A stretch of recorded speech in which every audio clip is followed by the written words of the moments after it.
This program was first broadcast on Canterbury's access media station, Plains FM, and was made with the assistance of New Zealand On Air. Today, I'm lucky enough to have Erica Viedma in the studio with me. She is a lovely friend and a founder of Mindfulness in Schools Ōtautahi, and also Mindfuli is a part of that as well. We're going to talk all things mindfulness, what it is, what it isn't, how it's useful, when it's not, and hopefully get to know something around this so that we can bring it into our ordinary everyday lives and the ordinary everyday lives of our kids too. Thanks for joining us for Being Real Parents with me, Anna, and my colleague and buddy, Kate. We work in the parenting space. And it's here where we'll talk about our worlds as parents, the good, the not so good, and the hilarious, and mix this with what we know about behaviour and psychology.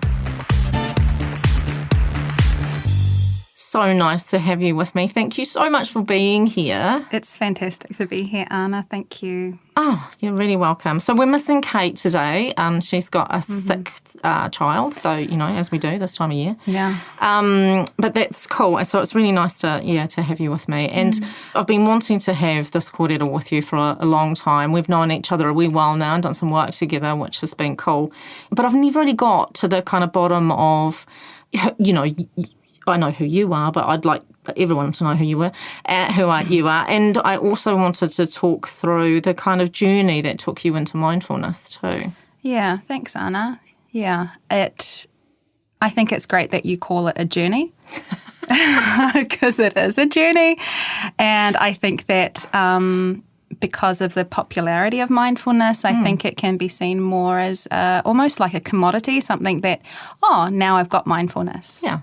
And so my experience, personally, I came into mindfulness, really it was post-earthquakes because I had my 2 little kids at that time. Yeah. I now have 3, tamariki.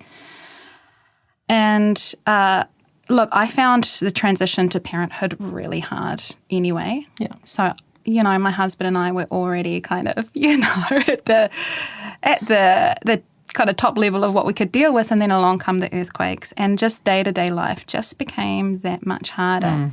And the thing that I noticed during that time is that there was like an explosion of awareness around our mental well-being, right? Yeah.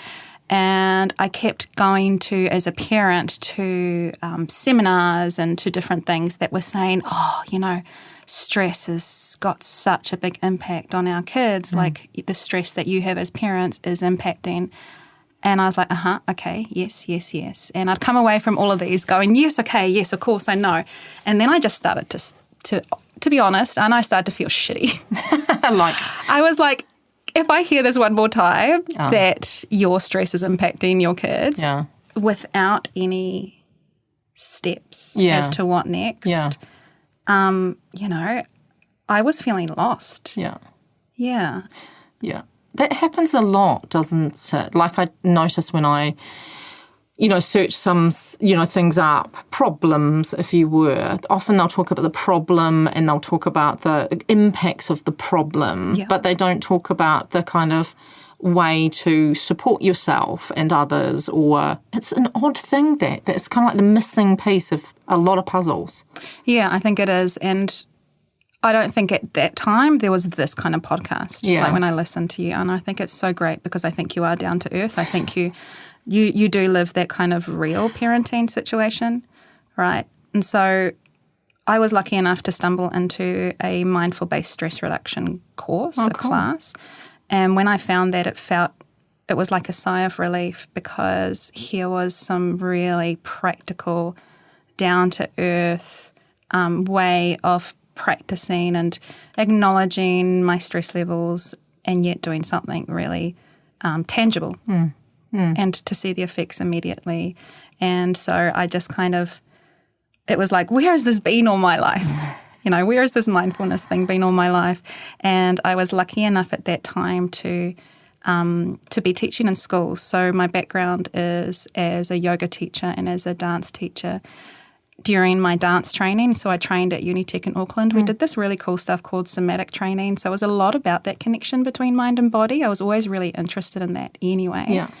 And I was running a not-for-profit dance organisation post-earthquake. And we started to get requests from primary schools to come in and do a little bit of mahi around dance and movement and well-being for kids. Yeah. So I kind of experimented with that. And at that time, I would take in all of my yoga mats, and we'd kind of do all this thing with the tamariki, with movement. And also there was a curriculum that I experimented with called Relax Kids UK. Yeah. And that was pretty cool. And then I came across Mindful Schools, which is a US curriculum. And basically since I came across that, which is a mindful-based stress reduction curriculum, so it's based in evidence-based work. So it's come through medical models in the States. And ever since I found that and started teaching that in schools, so this has been, I think I'm in my 7th or 8th year now, one thing has led to another, and it's just got better and better, that work. Wow. And so you work in this field, and do you also, you practice mindfulness yourself as a matter of course as a mum? I think that it's one and the same. I think it has to be. Yeah. Yeah, I think that if you can't embody that mindfulness, then there's no way that you can teach it, to be honest. Yeah. Yeah. That's a nice philosophy. Nice. Yeah. Yeah. And then they created a not-for-profit because I realised that the mindfulness wasn't going away. The need of the schools wasn't going away. And so I really wanted to bring some more people on board with this work and make it fundable so that all of our tamariki, whoever in Christchurch needs this work, that we can try and make it work for them and be there for them. Yay! Love that. You're listening to Being Real Parents with Kate and Anna on Plains FM 96.9. Coolness. You are doing amazing things in this fair city. Thank you. Sure, that's a quote from Shakespeare somewhere. But I'm just trying to impress you. You're trying to impress me, Anna. With Shakespeare. Take it away. No, we'll stop there. Tell me, what is mindfulness? Like, what definition do we need to know? Yeah, look, we could spend a long time on that. That would be a lecture, wouldn't it? Yeah, but I do want to really honour the fact that mindfulness is a lot of different things to a lot of different people. Like, if you wanted to listen to music for anxious cats, that's fine. That could be your mindfulness. Just a little aside there for you guys. Yeah, I'm going to look that up. Yeah, it really is a lot of different things for a lot of different people, and I don't want to take away from that. You know, I don't want to say, hey, well, that isn't mindfulness, whatever. Yeah. So in terms of the practices that we do, I have to focus really on evidence-based work because I'm working in schools, right? So that's where, for me, it comes back to mindful-based stress reduction, which is this practice that comes from Jon Kabat-Zinn and through these kind of models. And how Jon Kabat-Zinn would describe it, he has a really kind of famous quote around the fact that mindfulness is paying attention on purpose right here in the moment, right? So you're on purpose and you're here. Mm-hmm. So for you in this moment, Anna, we could even do a little practice right now where you don't have to even adjust how you're sitting. You don't have to do anything special. You definitely don't have to put on whale music. You can just be here and just notice right now the sensation of your feet. Just notice whether there's warmth there, whether you can feel your shoes, or if you're barefoot, which I don't think you are, you can feel the ground beneath you maybe. And you're just focusing on that, just sensations in your body. And then you might become aware of, for example, the fact that you are breathing. And without changing your breathing, just noticing, how do you know that you're breathing right now? Where do you feel that? And that's all. That's a little bit of paying attention to this moment. Does that kind of make sense for you? Yeah, it does. I feel like I want to close my eyes now. Isn't that nice?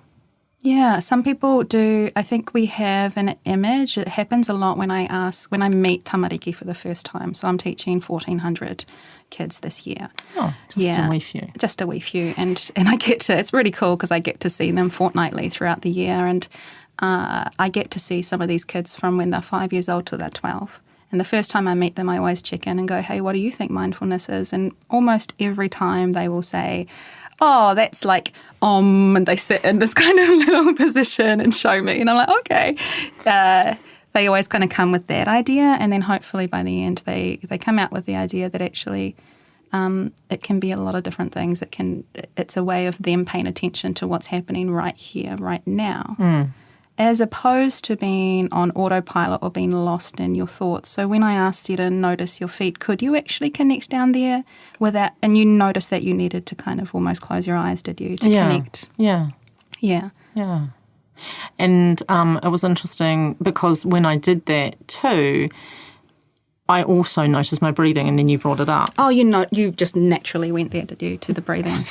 I don't know about naturally, but something happened that allowed me to kind of, also think about my breath in that. But that's a really interesting little exercise because that's the sort of thing that we can do with our kids in the car.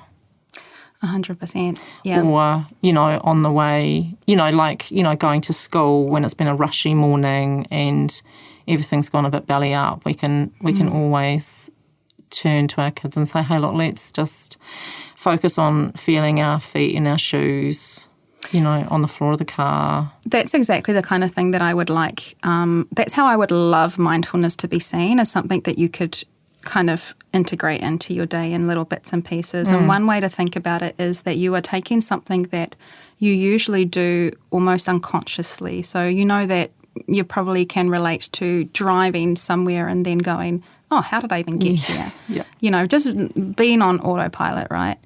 So if you take anything that is unconscious like that you've learnt to do on autopilot and then make it conscious, purposefully make that conscious, that is an act of mindfulness, right? So, for example, it may be, so we do mindful eating. And I know it sounds a little bit strange, but we take like things like eating, or today with the tamariki we're doing mindful seeing, and we just take for granted these things, right? What we see around the place, but actually, or how we taste our food, but just going, I'm going to do this one thing and I'm just going to taste my food right now. That's mindfulness as well. Yeah, that's interesting, isn't it? Because we just spend a lot of time talking about, the negativity bias, and we talk about bringing it back to focusing on what's good and what's right, and because we can just head down that vortex with our kids really fast. And taking it back to, okay, just look for what's good and just look for what's right. And I never ever thought that could be or is any kind of mindfulness. Yeah, isn't that interesting? Yeah. So mindfulness is it's a tool that and it's a skill that we can. That's why we can integrate it into every single thing that we do, and that's absolutely mindfulness. What you just described there, and I would add that, Anna, that it doesn't even have to be that you go from that negativity bias or spiraling into a bit of, I don't know if you've noticed that ability that we all have to just kind of slide, that when things are going a little bit wrong, that we remember everything else that goes wrong and we kind of get sucked into that. You don't even have to go all the way from there to something good. You could go to something neutral. Yeah. Or you could just go back to noticing your feet in your shoes. Just that. Or like today, what we were doing with the tamariki was just kind of quietly looking around the space for something that's fed or something that's red. And just then deciding to just stay with that and just look at that for a little while. Nice. And then, so we call it, quite often the key is to make it a little bit of a habit, because if our negativity bias is a habit, then we need to kind of be able to have something at our fingertips to bring us back, right? Yeah. We need to have something that's also a bit of an ingrained habit, especially if you're already starting to get a little bit heightened or, so to be able to already have practiced mindful seeing or a mindful body scan where you're essentially noticing those sensations in your body, it means that it's there for you whenever you need it.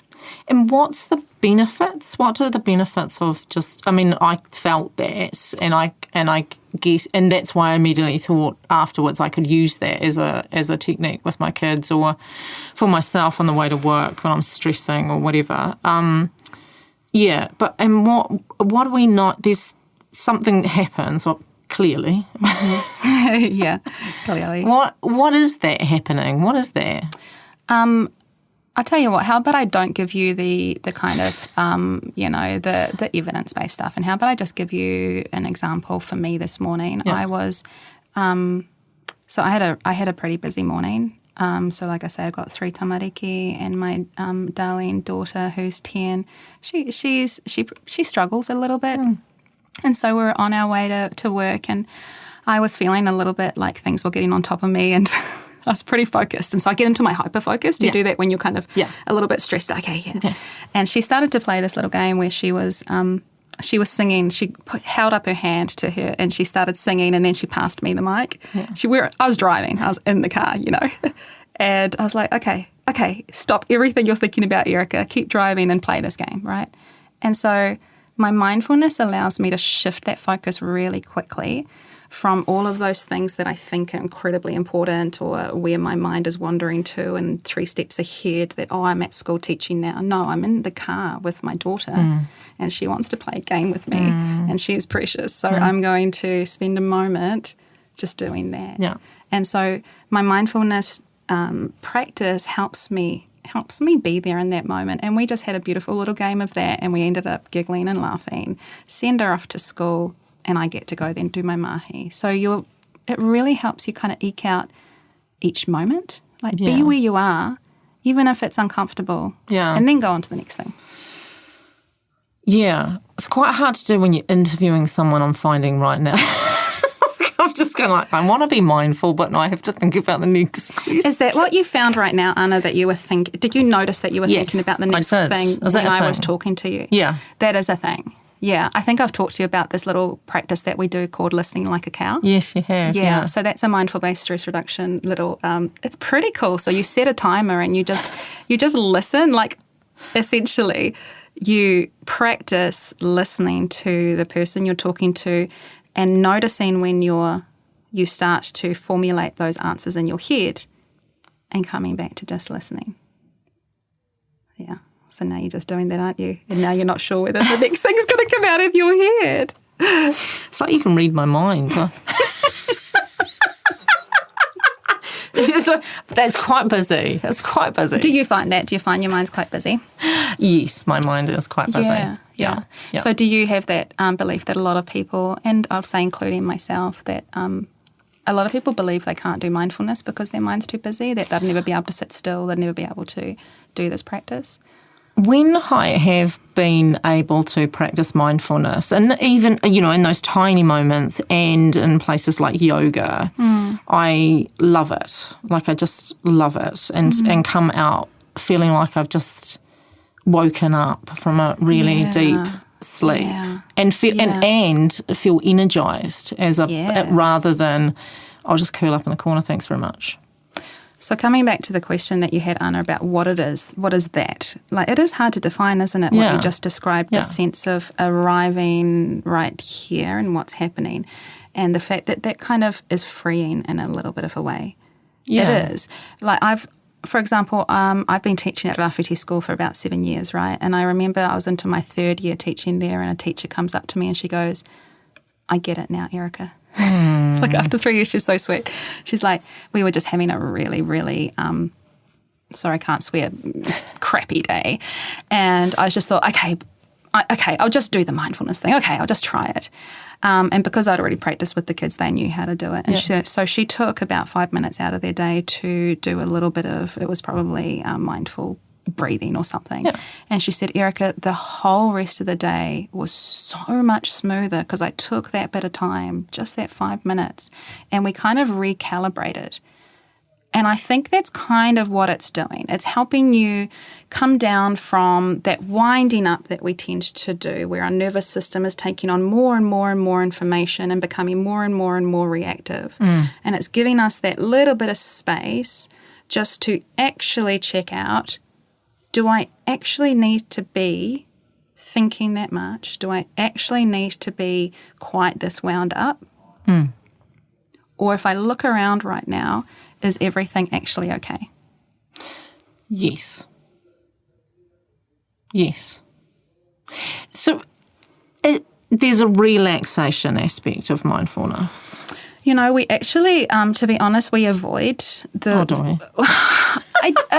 No, I don't know. It feels relaxing to me. Yeah, the thing is that I think that we've got to be careful that mindfulness isn't aspirational. And so to say to someone, relax, when it may not be appropriate in the moment for them to relax isn't really mindful, because that's not actually paying attention to what's happening in this moment. So let me say it this way.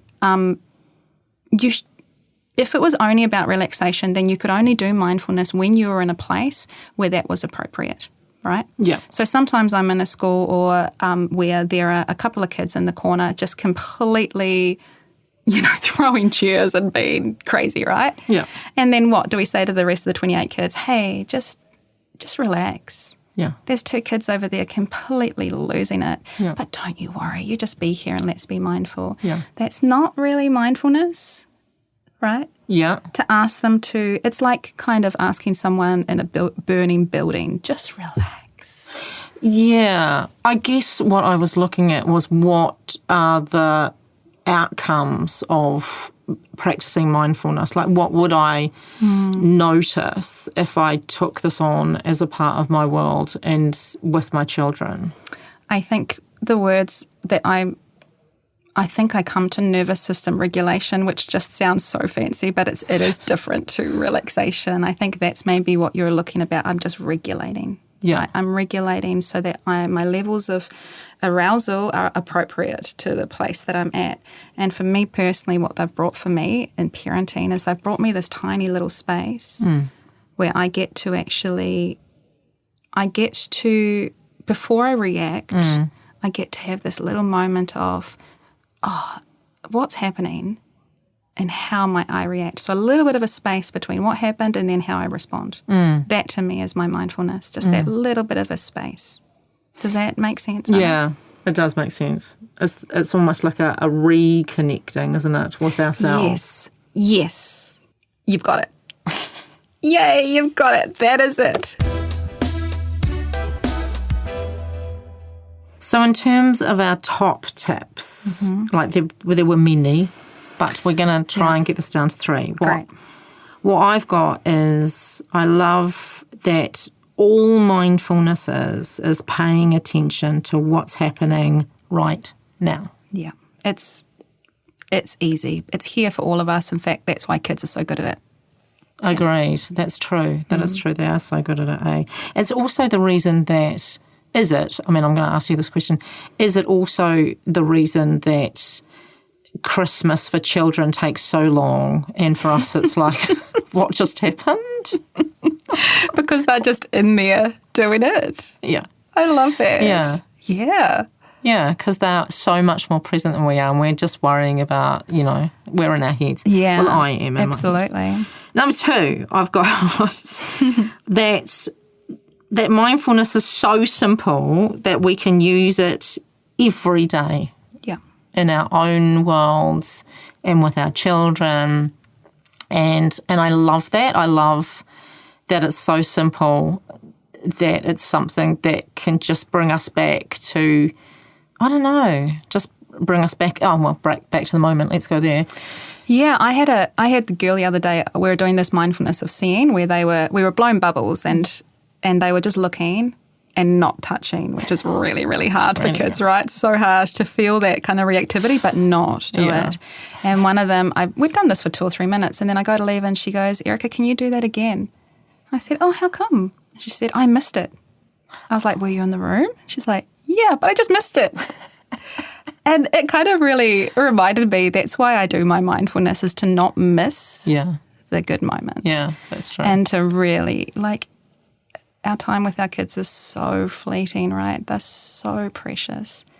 And yet it's so hard sometimes to be there in it.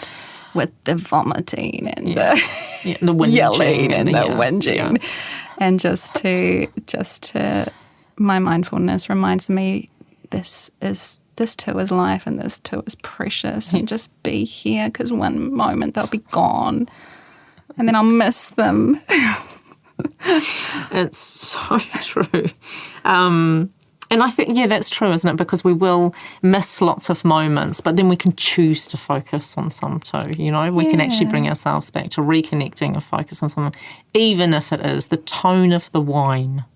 Yeah. The tone of the wine, wine. That's mindfulness. Hey, mindful tasting. Is that what you meant? I was thinking WHINE. No, I thought you were meaning a glass of wine at the end of the day. I will tell you though, look, in terms of a bit of a kick up the arse to do mindfulness, you really have to choose to be present, right? Yeah, because it's so easy, especially when we're stressed, just to be in our heads all of the time. Yeah. I mean, throughout this, I've just noticed how much I kind of wander off and da-da-da-da. So that's cool. Number 3, wandering off. I love that mindfulness doesn't have to be or look a certain way. Not at all. No. Doesn't have to have whale music behind it. No. Doesn't have to be touching our thumbs and middle fingers. It really doesn't. And if somebody tells you that it does, Anna, then I'd run away, because they're trying to sell you something. Oh, good tip. Yeah, seriously. Mindfulness, it's really is available to every single one of us. Nice. Yeah. Nice. Even in the tough moments. Especially in the tough moments, right? Because those are the moments I think that define us. Yeah. Okay. Those tough moments when you get a call from the principal telling you that your kid's done something and he's going to be sent home from camp, and I start to get all reactive and want to defend my child, and then I go, oh gosh, Erica, let's see what's happening here and do the best that we can and be with that difficulty. Nice.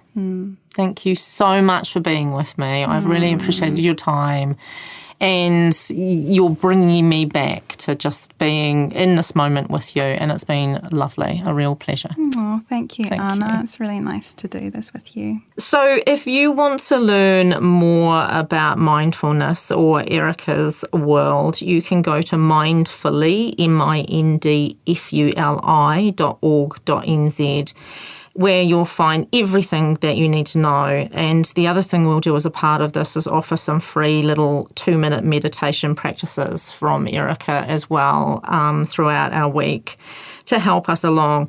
I also want to point out that Erica's got a course coming up for us adults, and it's called, imagine this, it's called Peace in a Frantic World. And I would fully recommend that if you can get along to that, do, and you can also join via Zoom. For anything else from Real Parents, please join us at realparents.org.nz, or listen to more of these podcasts at Plains FM, or get in touch, and you know that we will always love to hear from you. Awesome. Thanks for being with us today. We hope you've learned that while parenting is challenging sometimes, that's totally normal. It's been fun having you with us. Keep being amazing. Bye!